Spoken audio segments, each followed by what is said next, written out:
Well, who expected this to happen, eh? So, if you've been paying attention around in the Sonic gaming news realm, whatever, maybe even Sonic Twitter, because, well, it's Sonic Twitter, then chances are you will have likely seen a leak for a game called Sonic Frontiers Definitive Edition. Let me just get this out of the way as well. This man right here pretty much was like spot on. Does this man know something that we don't? But Frontiers is getting a definitive edition. Random, yeah, I will admit. It's quite random to just see a game from 2022 kind of get like maybe a 2027 like remaster. I mean, it's not really a remaster if you ask me. More of a like, this is the more better way to play Frontiers. Because the original Frontiers, I played it and honestly, I love it. The game gets hated way too much. I'm going to be quite controversial here, and I think the hate is a little bit fake, in my honest opinion. But that does not mean Frontiers Definitive Edition can really make it from a game that was like hated at first. Hated fairly like still kind of recently, like the hate, but then again, it's Sonic Twitter, so what do you expect? But the Definitive Edition was obviously rated in South Korea, and just like how like Sonic Origins Plus got leaked as well, so we'll probably be expecting it at some point. But I want to kind of give my thoughts on it, and that kind of stuff as well. Kind of want to talk about what they could possibly do for it, and I see like there's two ways that this will go. There's the dream, so like what us as Sonic fans will probably want to see and be improved, maybe even add new things to it as well. And then there's the, you know, the realistic one, the realistic way, the pretty much like, we are gonna do some things in the dream version, but we're not gonna go nearly to that as extent. You know what I'm saying? Let's talk about obviously the dream one, right? So if you look at Frontiers, right? Frontiers is a rough around the edges Sonic game.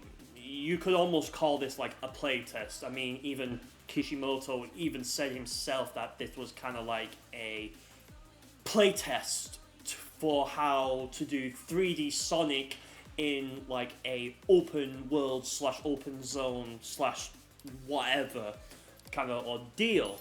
So I guess it was kind of understandable that it was going to be like rough around the edges, but to kind of sell it as a $60 like unpolished game it's quite crazy. But hey, the game did well, so you know they got the big budget to make the games after that so much more better. So there's that. I think the first thing that Frontiers really does need to address, that Sonic Team needs to crack down on, is the pop-in. The pop-in is absolutely like ridiculous. Literally. Absolutely ridiculous. Because it's like, when you're running, right? Like you could be running right now, and then there's like something in the sky literally pops into existence, right? And it just feels kind of, it just feels kind of stupid and kind of like unnatural to think about and look at. Because it's like, you're running, oh, the thing popped. Okay, keep running.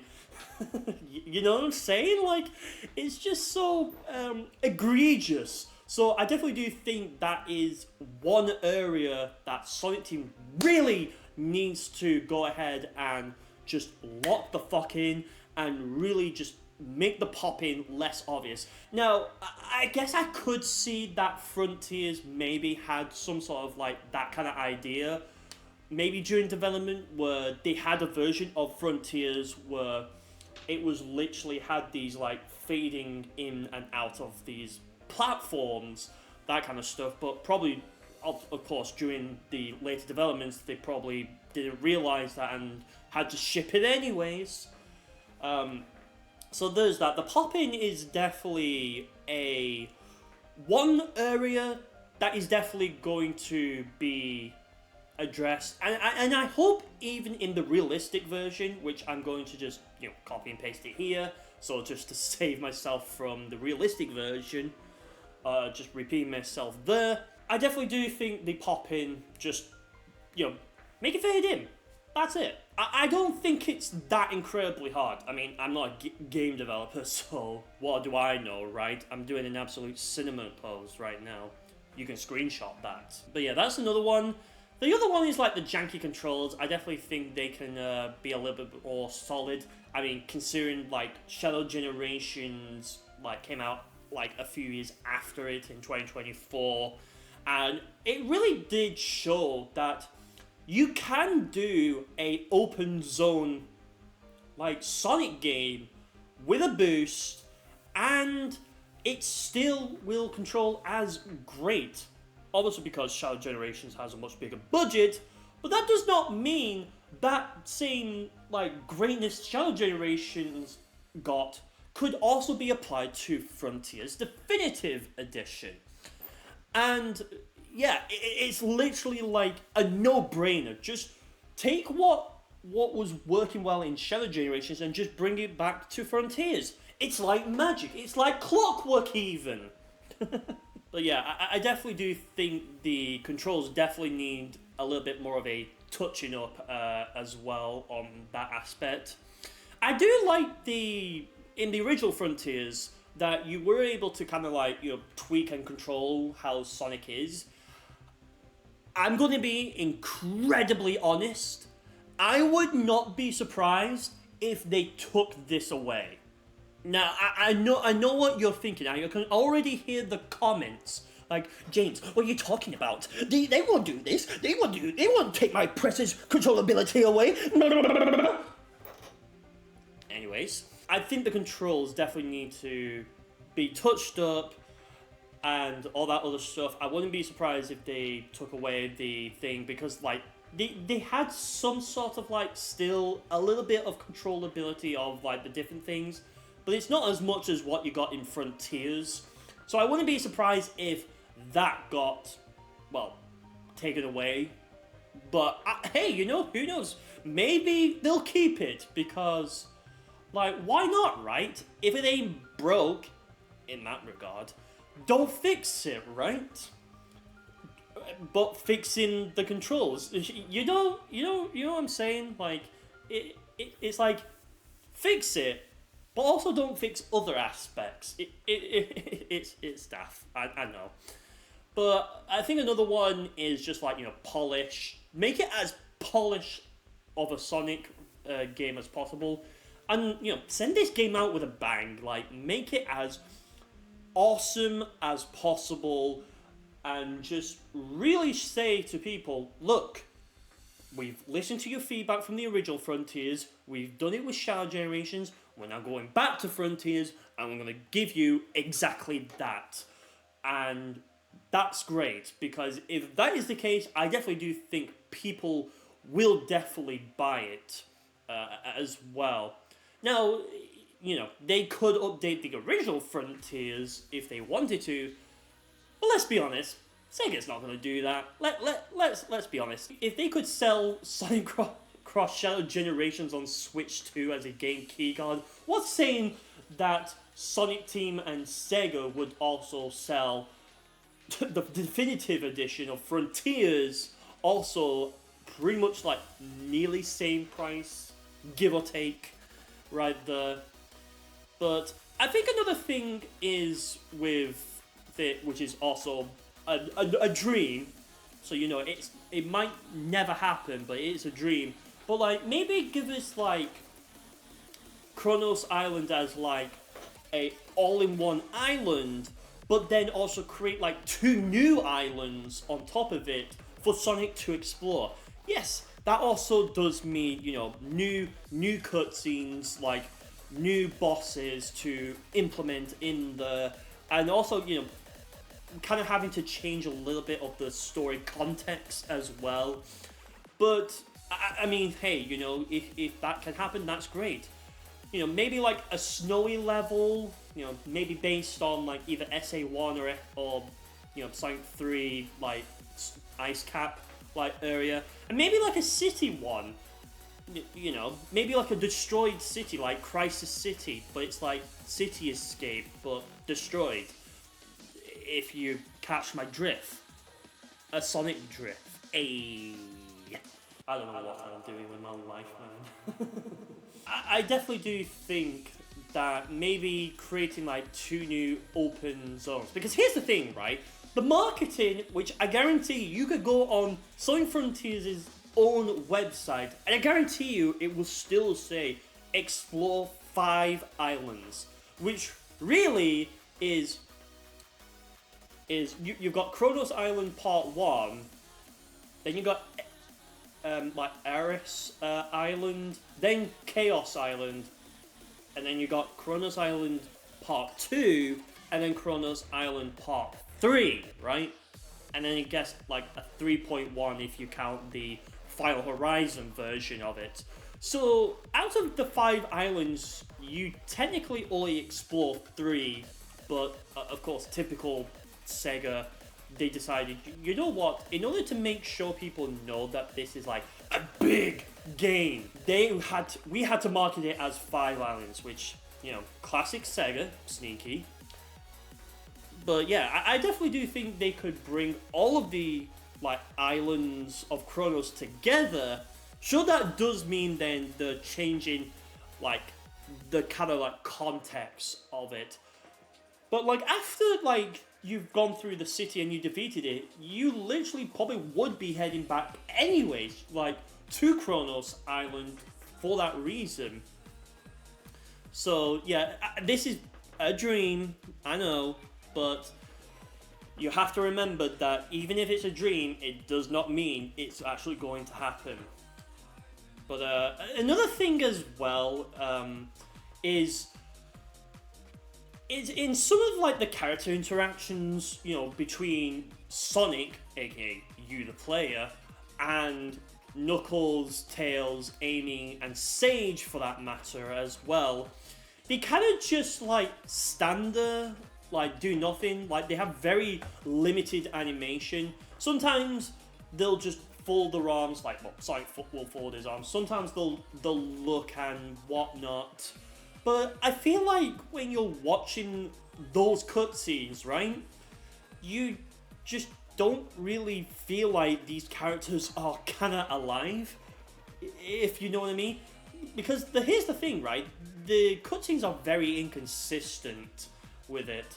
Like in some cutscenes, you see that they do have that animation, but then in like the character interactions, it's like they really drop the ball on that one. So it's like, what the heck? I guess they ran out of the budget or something like that. They ran out of the budget because of the Titans. The Titans took too much budget, guys. You're gonna have to drop the ball on the character interactions. But the thing is, now that there's a definitive edition, they literally have no excuse now, obviously because of the bigger budget, that they can go back, fix it, and actually make them feel like they're alive. Literally, this is like a no-brainer thing. It's like, wow. Anyways, me being Steve Jobs aside, yeah, I definitely do think like they need to improve like the character interaction cutscenes, because to me, it feels like we're just kind of harkening back to like SA1, which is understandable, by the way, because like SA1 when that came out, it like they were still trying to understand like how to make like good 3D games and cutscenes and whatnot. So of course they were probably going to have like limited animations and whatnot. But like as soon as like Sonic Adventure 2 came out, SA2, and literally made the cutscenes like so much more better and expressive, SA1 kind of looks bad. But then again, you have to understand that this was probably Sonic Team's first time ever. We're not counting 3D Blast or any of the games on the Saturn. They do not matter. The one that truly does matter is Sonic Adventure on the Dreamcast. And like, even when it got like remastered on the GameCube, like, they didn't change it. But I feel like because the technology has advanced so incredibly much in like these decades, it's honestly just like no excuse for anyone, myself included, to just be like, why am I playing Frontiers Definitive Edition and yet they still haven't fixed that? You know what I'm saying? It's just kind of weird, if you ask me. So hopefully, Sonic Team, Sega, hope any of you are listening to your fans and actually address that as well. You have no excuse for that shit. In terms of like when it will possibly release, I could see maybe like 2026 feels like a stretch to me. I could see 2027 like being like more of a realistic release date right there. That's it. Yeah, that's just really it. I guess for another dream of like maybe some cool like exclusive features, like for example, I mean I don't have my Switch 2, but I guess I'll use my Switch 1, which I hope to God the definitive edition is never releasing on this. Like, you could use the Switch 2's like new Joy-Con 2's mouse controls to probably play some like exclusive like mini games.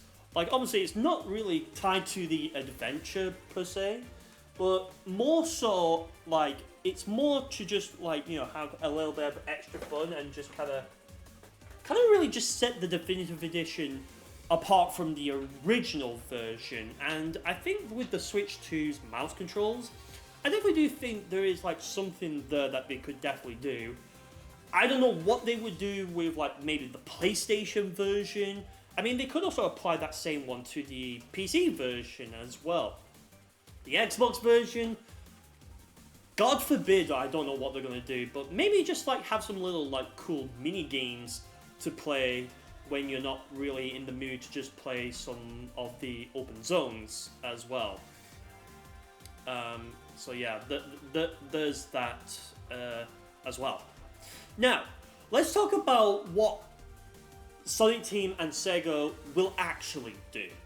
Because right now, I've just been talking about how, you know, we've been dreaming about this, you know, like all these crazy possibilities as well. It's endless possibilities right here. I know I'm making references, deal with it and cry about it. But like, let's talk about the realistic version. So, what will Sonic Team and Sega actually do? Well, I could see them like taking some from the dream, but not really taking all of it. So I could definitely see the controls being improved. I could definitely see like maybe the frame rate. I haven't even talked about the frame rate, but I'll talk more about that in a bit. Like maybe they'll unlock it to like 120 FPS as well. If it's easily possible on PC, but on consoles it might just be still locked to 60 FPS, I guess. And probably 1440p on the Switch 2 as well, considering like all the other like Switch 2 versions that we've gotten for Sonic games right now have been basically 1440p, whereas like the other ones will probably be like 4K and whatnot.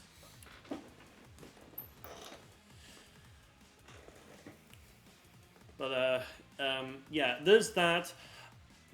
I don't see them fixing like the open like zone problem as well. There's that.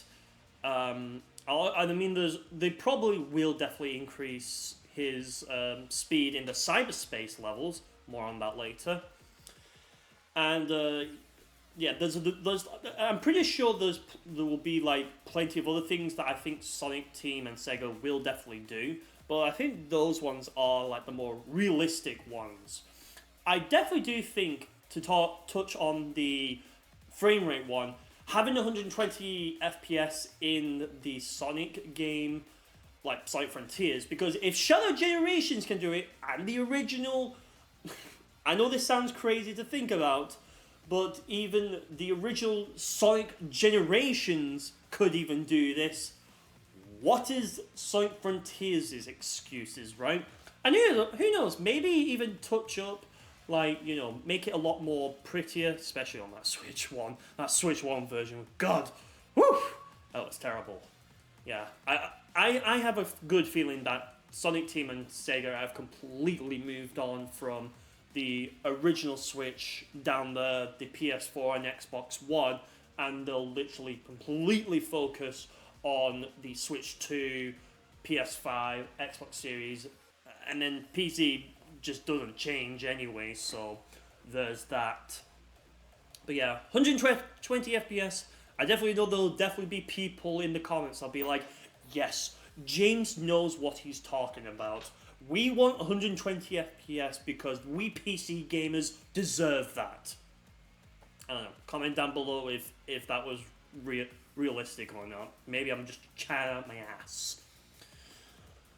But the other one that I also mentioned was how Sonic, yeah, let me try that again. Another one as well is just how slow Sonic is in the cyberspace levels. Because, sure, it makes sense in the open zone. So when you're exploring Kronos Island, for example, it made sense that Sonic was going to run a little bit slower, like he felt slower. But to me, Frontiers is more of a exploration game with the usual levels if you went into a cyberspace level. But I feel like even then, in the cyberspace levels, he still felt slow, and he didn't really have the ability to carry over the max amount of rings with him to cyberspace. So you either let us carry that over to cyberspace, or the alternative to that is you make him fast in that. Pretty much make him as fast as he was in the original Generations, right? Like Sonic Unleashed and Sonic Generations. They'll probably won't do Unleashed levels of speed because Jesus Christ, he is incredibly fast. They'll do definitely Generations levels of fast, but yeah, I definitely do think that was the case because when you play Frontiers, he's slow. I'm sorry. He's slow, and his whole motto of being gotta go fast, and that kind of stuff as well. So it's the fact that he gotta go slow, it's stupid. But yeah, make him fast in the cyberspace levels, Sonic Team. So there's that as well. And yeah, I don't know. There's not really that much else to really talk about because, for one, we only have what we can go off of is just the leaking. I have a good feeling that this game I hate to be that guy, but I have a good feeling that Sonic Team is going to charge $70 for this game. I know it's going to sound stupid, which it is stupid, because really, this game could easily be sold as maybe an upgrade pack for the existing Sonic Frontiers. So if you already have the base game, you could just have that, but they're not going to do that. I mean, if they did it with of course, Shadow Generation Switch 2 edition, what's to say the definitive edition is also going to do that as well. They're going to easily sell it at $70. Luckily, though, they do not put the Switch 2 version as a game key card as well and just have the actual game on the cartridge. Because if Crossworlds can do it, Frontiers back on the Switch 1 had all of the data on the cartridge itself. There is no excuse for the definitive edition, especially on the Switch 2, to have it on the cartridge itself and not literally be a game key card. The game key card is still stupid to me. That's just been me rambling about a Frontiers Definitive Edition. There's probably things that I probably have not thought about when I was talking, but you know, that's what the comments are there for. So of course, leave a comment down below, will you? And let's have a discussion, because I definitely would like to have a discussion. And of course, if you also want to have a further discussion as well, you can also join my Discord server, link in the description down below, or of course you can scan this QR code right there on your screen if you're a TV user. And of course, I want to thank you for watching this video. If you have indeed enjoyed it, be sure to hit the like button, help the channel, you know, reach more people, and especially this video as well. And also, if you're new here, first of all, shake my hand, brother. Welcome aboard. My name is James Likes the Game, and on this channel, I like to play games, talk about games, which what we did here today, and do tutorials that help you out. So if you're here for any other reason, be sure to hit the subscribe button. Wow, that was fast. And of course, I will leave you the last video. I think I've done enough yapping today, so I'm going to leave it here. Thank you for watching, and I'll see you on the next one. Le peace.